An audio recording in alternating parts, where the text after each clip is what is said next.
Friday. Good afternoon. Okay, the State Department is releasing its annual Country Reports on Terrorism, which describes the global counterterrorism landscape in 2017 and fulfills a congressional mandate. The report allows us to highlight significant terrorist trends and to take stock of how effective U.S. and international efforts were in countering these threats. It also helps us make more informed judgments and plans about our policies, priorities, and where to place resources. And now I'd like to introduce my friend, Ambassador Nathan Sales, who was sworn in as Coordinator of Counterterrorism in August 2017. Before joining the State Department, Ambassador Sales was a law professor at Syracuse University College of Law. He was also the Deputy Assistant Secretary for Policy at the Department of Homeland Security. He led DHS's efforts to draft and implement legislation that strengthened the security features of and expanded the visa waiver program. Ambassador Sales also served at the Office of Legal Policy and at the Department of Justice, where he worked on counterterrorism policy and judicial confirmations. At DOJ, he received the Attorney General's Award for Exceptional Service, the Justice Department's highest honor. Go ahead. We'll take questions afterwards. Thanks, Morgan, for the introduction, and thanks to all of you for being here today. The Country Reports on Terrorism offers the most detailed look that the federal government offers on the global terrorist landscape. Today I'm going to highlight three key trends that we saw in the 2018 report. First, in 2018, the United States and our coalition partners nearly completed the destruction of the so-called ISIS caliphate, while increasing pressure on the terror group's global networks. Second, the Islamic Republic of Iran remained the world's worst state sponsor of terrorism, and the administration continued to subject the regime to unrelenting diplomatic and economic pressure. Third, the world saw a rise in racially or ethnically motivated terrorism, a disturbing trend that the administration highlighted in our 2018 National Counterterrorism Strategy. In addition to these three broad trends, I'll also highlight some important steps the United States and our partners took in 2018 to counter terrorist threats. Before getting into the report itself, however, I'd like to give you some overall numbers. In 2018, most terrorist incidents around the world were concentrated in three regions: the Middle East, South Asia, and Sub-Saharan Africa. These three regions experienced about 85% of all terrorist incidents. The 10 countries with the greatest number of terrorist incidents in 2018 contributed 75% of the overall number. And as for those three broad trends, first, the United States and our partners made major strides to defeat and degrade ISIS. In 2017 and 2018, we liberated 110,000 square kilometers of territory in Syria and Iraq and freed roughly 7.7 million men, women, and children from ISIS's brutal rule. Those successes laid the groundwork for continued action in 2019, including the total destruction of the physical caliphate and last week's raid that resulted in the death of Abu Bakr al-Baghdadi. As the false caliphate collapsed, we saw ISIS's toxic ideology continue to spread around the globe in 2018. ISIS recognized new regional affiliates in Somalia and in East Asia. Foreign terrorist fighters headed home or traveled to third countries to join ISIS branches there. And homegrown terrorists, people who've never set foot in Syria or Iraq, also carried out attacks. We saw ISIS directed or inspired attacks outside the core in places like Paris, Quetta, and Berlin, among others. Many of these attacks targeted soft targets and public spaces like hotels, tourist resorts, and cultural sites. Having destroyed the so-called caliphate, we're now taking the fight to ISIS branches around the world. In 2018, the State Department sanctioned 8 ISIS affiliates, including in Southeast Asia, West Africa, and North Africa. Second, in 2018, the Islamic Republic of Iran retained its standing as the world's worst state sponsor of terrorism, as it has every year since 1984. The regime, often through its Islamic Revolutionary Guard Corps, or IRGC, has spent nearly $1 billion a year to support terrorist groups that serve as its proxies and promote its malign influence around the region, groups like Hezbollah and Hamas and Palestinian Islamic Jihad. But the Iranian threat is not confined to the Middle East. It's truly global. In 2018, that threat reached Europe in a big way. In January, Germany investigated 10 suspected IRGC Quds Force operatives. In the summer, authorities in Belgium, France, and Germany thwarted an Iranian plot to bomb a political rally near Paris. In October, an Iranian operative was arrested for planning an assassination in Denmark. And in December, Albania expelled 2 Iranian officials for plotting terrorist attacks there. Countering Iran-backed terrorism is and has been a top priority for this administration. That's why in December of 2018, we hosted the first ever Western Hemisphere counterterrorism ministerial to focus on threats close to home, particularly the threats posed by Hezbollah, Iran's terrorist proxy. In addition, to give a sneak preview of one of the highlights we'll see in next year's report, in April of this year, the State Department designated Iran's IRGC as a foreign terrorist organization. This was the first time we've ever so designated a state actor. Third, in 2018, we saw an alarming rise in racially or ethnically motivated terrorism, including here in the United States with the Pittsburgh synagogue shooting. Similar to Islamist terrorism, this breed of terrorism is inspired by a hateful, supremacist, and intolerant ideology. Make no mistake, we will confront all forms of terrorism, no matter what ideology inspires it. In 2018, the administration's National Counterterrorism Strategy specifically highlighted racially and ethnically motivated terrorism as a top national security priority. This was the first such strategy to ever address this threat. In addition, here at the State Department, we are combating this threat with our Countering Violent Extremism, or CVE, authorities. We're using the Strong Cities Network to address radicalization and recruitment. In addition, we're working with tech companies to counter racially or ethnically motivated extremism by developing positive narratives and building resilience to hateful messages. Let me move on to describe some of the key lines of effort we've pursued to protect our homeland and to protect our interests from these threats. We made major strides to defeat and degrade terrorist groups in 2018, and I'd like to draw your attention to 3 particular lines of effort: securing our borders and defeating terrorist travel. Second, using sanctions to cut off money. And third, the disposition of captured foreign terrorist fighters, or FTFs. Restricting terrorist travel remained a top priority last year. We continue to pursue arrangements to share terrorist watch lists with other countries pursuant to Homeland Security Presidential Directive 6, or HSPD 6. We signed a number of new arrangements in 2018 and now have over 70 on the books. In addition, our border security platform, known as PISES, that stands for Personal Identification Secure Comparison and Evaluation System, grew to include 227 ports of entry in 23 countries. Our partners use it every day to screen more than 300,000 travelers. Second, the United States continued to use our sanctions and designations authorities to deny terrorists the resources they need to commit attacks. In all, the State Department completed 51 terrorism designations in 2018, and the Treasury Department likewise completed 157 terrorism designations. Significant State Department designations in 2018 include ISIS West Africa, al-Qaeda affiliates in Syria, such as the al-Nusra Front, and JNIM, which is al-Qaeda's affiliate in Mali.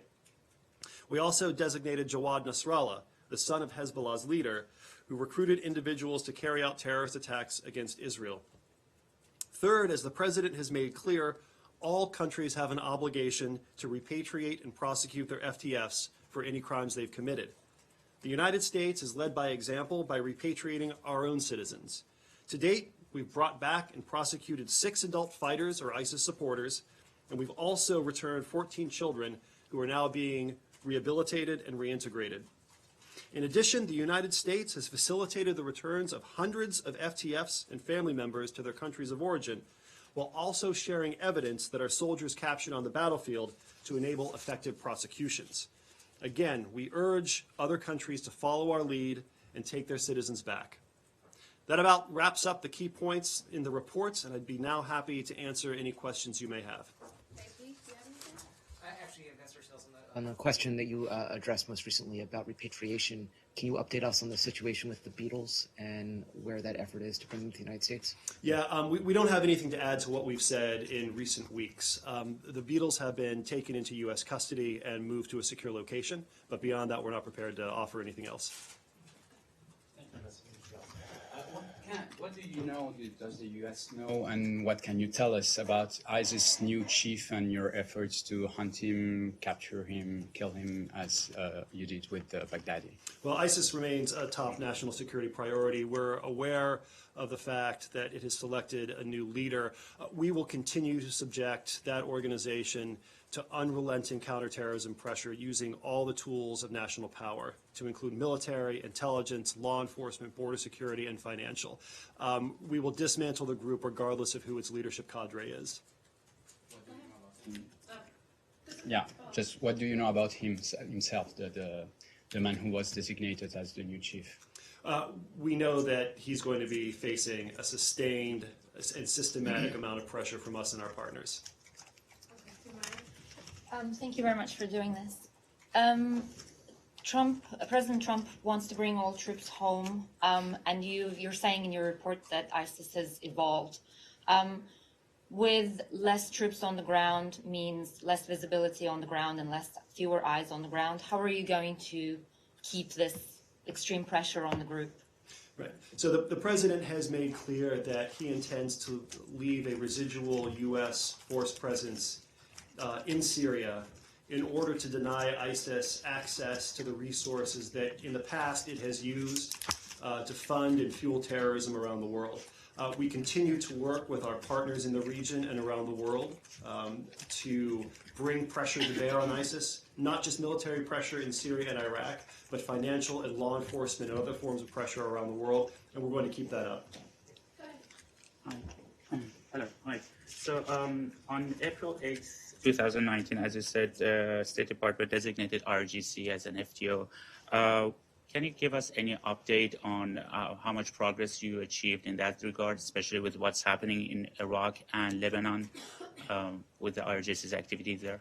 Well, we know that Iran's terrorist apparatus has suffered major financial setbacks as a result of the sanctions that we have brought to bear, the historic sanctions that this administration has brought to bear on Iran and its terrorist proxies. And you don't have to take my word for it. Look no further than Nasrallah, the head of Hezbollah, who has publicly appealed for donations. We don't have any particular updates to share on the financial health of the IRGC or Hezbollah or any other Iranian terrorist element, but it's not good for them. I mean, sorry, Nadia. I want some espresso, guys. I should use that excuse. It's all right. One of the points that you just mentioned is the destruction of the caliphate, which is depriving ISIS from the geographical location, and also with the killing of Baghdadi. So where do you see the next threat coming from ISIS? Is it individuals who are able to attack, or is it them rejoining groups like Al-Qaeda or Tahrir al-Sham in Syria in particular, since we know that they offered Baghdadi some kind of protection? Well, I think we have to be mindful of and work to counter all of the different threats, whether we're talking about ISIS fighters who remain in Syria and Iraq, formally recognized ISIS affiliates around the world. I mentioned one in Somalia. I mentioned one in East Asia that were recognized in 2018. And we also have to be mindful of individual lone wolves who decide to commit an attack in the name of ISIS without any formal tasking or direction. As the nature of the threat metastasizes and evolves to encompass all of these different elements, we have to deploy the full spectrum of national tools. We have to combat their finances. We have to combat their ability to cross borders. We have to use our law enforcement capabilities to prosecute them for crimes they've committed. We have to bolster crisis response capabilities so that teams can intervene in real time to suppress attacks that might be happening. So I think we're going to be looking at a full spectrum of tools to combat this very diverse and dynamic threat. Thank you. In the section under Israel, West Bank, and Gaza, you list all the incidents committed by Palestinians, but there is no mention whatsoever of literally hundreds of attacks by settlers, including torching, using small arms fire, ramming with cars, killing people, old people, and so on, and hundreds of acres that were torched and destroyed, and farms and so on. Why is that? I'm going to have to quibble with your premise because the report does mention settler violence committed by Israelis. Not in so many details Excuse as me, we have. I'll finish the answer to the okay. question you asked. The report does include references to acts of violence committed by Israeli settlers. We have been clear in this administration that the government of Israel, the people of Israel, are entitled to live a life of security and stability. Israel is surrounded on all fronts by terrorist groups that reject its right to exist. And we will continue to call out those organizations for the acts of violence that they commit and threaten to commit against innocent Israeli civilians, while at the same time, as the report does, calling out acts of violence by Israelis against Palestinian civilians. Clara? Hi, yeah, thank you. I'm interested in your conclusions about the rise in ethnically or racially motivated terrorism. I'm wondering if this is a new focus for the State Department, if you're looking at domestic groups as well, and if any neo-Nazi or white nationalist groups have been identified as terror organizations in your report. So our authority at the State Department begins at the water's edge. So when it comes to combating domestic terrorist threats, we'll defer to the FBI and the Department of Homeland Security, which have the lead on confronting those threats here at home. Our role is mobilizing international partners to confront the international dimensions of this threat. We know that white supremacist and other racially motivated terrorist organizations or networks communicate across international borders. We know that they are, in a sense, learning from their jihadist predecessors in terms of their ability to raise money and move money, in terms of their ability to radicalize and recruit. And so the State Department has been trying to mobilize international partners who see this threat the same way we do to take decisive action against these networks. Jennifer? Hi, thanks for doing this. Have you seen any indication that ISIS is planning any retaliatory attacks in response to Baghdadi's death? And can you update us on the status of the escaped ISIS fighters? Well, I'm not going to comment on intelligence matters, but we're aware of the reports that ISIS seeks vengeance for the death of Baghdadi. We have to be prepared for any eventuality. We're constantly on the lookout for ISIS plots to hit us or to hit our interests abroad. Certainly, that will remain a top priority for us. As far as the foreign terrorist fighters are concerned, as you will have heard from public statements by other U.S. government officials, we're aware of about 100 fighters who escaped in the wake of the Turkish incursion into northeastern Syria. In addition, as General Mazloum has said to President Trump, the majority of those people have been taken into custody again after having escaped. We expect Turkey to abide by the commitments that it made to us to ensure that any ISIS fighters that it encounters are kept in a secure manner and not allowed to return to the battlefield. Are you able to give a number on how many are still on the run? Well, as General Mazloum said, who's there on the front lines, the majority of them have been recaptured. Thanks, Morgan. Mr. Ambassador, you have some notable dates upcoming in the next week or so. It's the 40th anniversary of the beginning of the Iran hostage crisis, a year since the restoration of JCPOA sanctions, and these quarterly increased violations of the JCPOA from Iran. Do you guys see any more potential for increased Iran-sponsored activity over that time frame, the next week or so? We are always on the lookout for Iran-backed terrorism. We know that Iran uses terrorism as a basic tool of tradecraft. It's their go-to capability that they use to spread their malign influence around the world. I'm not going to comment on intelligence matters, but we are always aware of the threat that Iran poses to us and our interests, and that's why we're taking decisive action to counter it. Questions. One is on the family members. You mentioned the family members of ISIS. I think you said about 14 children. Could you talk a little bit more about who they've been brought into the United States? Can you just give a little more detail about who they are? And then the second is on Turkey. Do you feel that they have been a sufficiently reliable partner in in controlling that border? You know, in the past, there have been a lot of concerns that ISIS fighters were allowed essentially to move freely across the Turkish border. Has that changed? Have you found them to be a more committed partner in that fight? So I'm not going to get into the details of these kids. I mean, we're talking about minors, and for privacy reasons, I just don't want to parade their stories in front of the cameras. As far as Turkey is concerned, Turkey is a key member of the Defeat ISIS coalition. We have worked very closely with them to ensure that the border between Syria and Turkey is as secure as it can be. We don't want other fighters flooding into Syria to provide a shot in the arm to an ISIS that's seeking to reconstitute itself. And we also want to make sure that ISIS fighters who may remain at large in Syria are not able to get out and menace other parts of the world, particularly Europe. One follow-up on Turkey and then another question. Ambassador Jeffrey last week testified that some of the Turkish-sponsored organizations or opposition groups in Syria are extremist organizations, that they're dangerous. Do you have any concern about that? Because it's not really mentioned in the section on Turkey, their support for these groups. Yeah, we are concerned about some of those groups that don't have the same force discipline that the Turkish military does. I don't have anything beyond what Ambassador Jeffrey said last week other than to reaffirm our call on Turkey to ensure that it complies and that its organizations with which it's working complies with all the assurances made in the agreements with the United States. Just the second question then.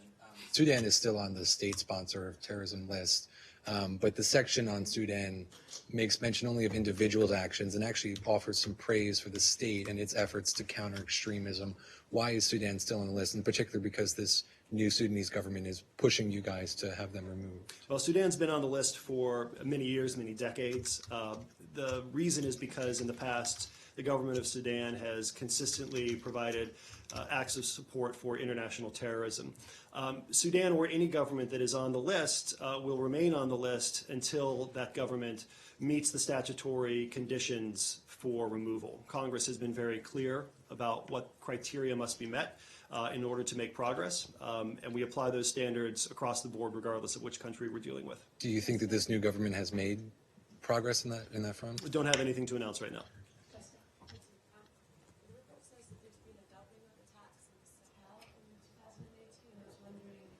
What link you see between the rise of terrorist groups there and the collapse of the caliphate and uncontrolled spaces in Syria?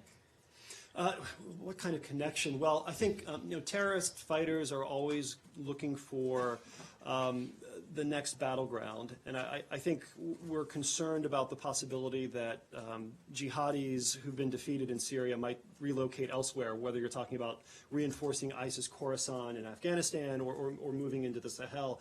The trend line in the Sahel is discouraging, to say the least, which is why the State Department and other international partners, such as France, have been trying to boost the capability of countries like Mali and Burkina and Niger, helping them with their borders, helping them with their crisis response capabilities to intervene when an attack is unfolding, helping them develop a capability to prosecute terrorists for the crimes they've committed in a way that complies with the rule of law. We're all safer as a result of these kinds of efforts, and this is another example of the administration's call for our partners to assume a greater share of the burden. We're not doing this alone. We're standing alongside European partners like France and Germany, who likewise have a keen interest in bringing stability and security to that part of Africa.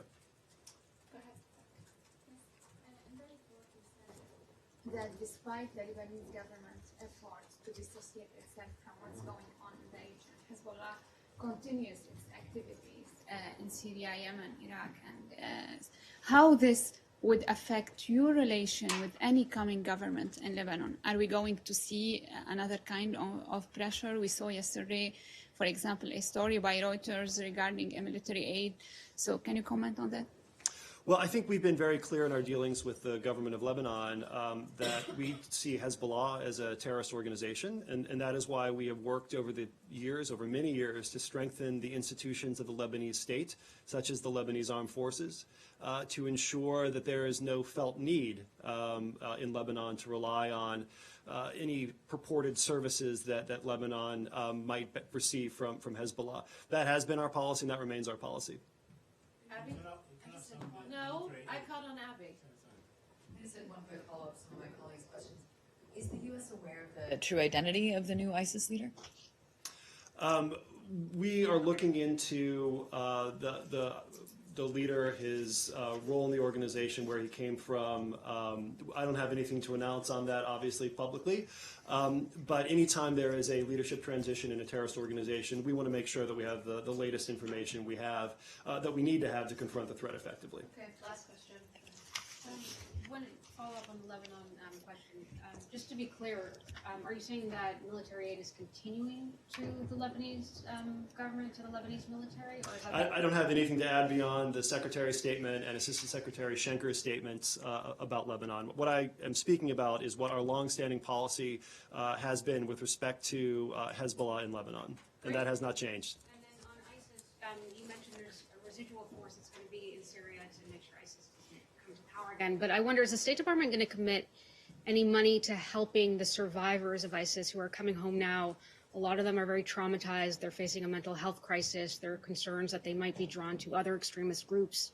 Is there going to be some help with that, with helping the survivors? Yeah, there is. Are you speaking about survivors who come back to the U.S.? No, globally? survivors within Iraq and Syria. Yeah, so I was in Kazakhstan 2 weeks ago at a rehabilitation and reintegration center that addresses exactly this problem. Kazakhstan has really led the world in taking responsibility for taking back its fighters who have been prosecuted, as well as wives and children who are being put into rehabilitation and reintegration programs. I think Kazakhstan's efforts here are a model for the rest of the world because they're doing things like involving theologians who can point out the errors of ISIS ideology. They're involving mental health professionals who can intervene with children who've experienced trauma, medical professionals who can treat the physical ailments these folks have suffered. And I think that's a model for what the rest of the world should be doing. Thanks very much. Thank you.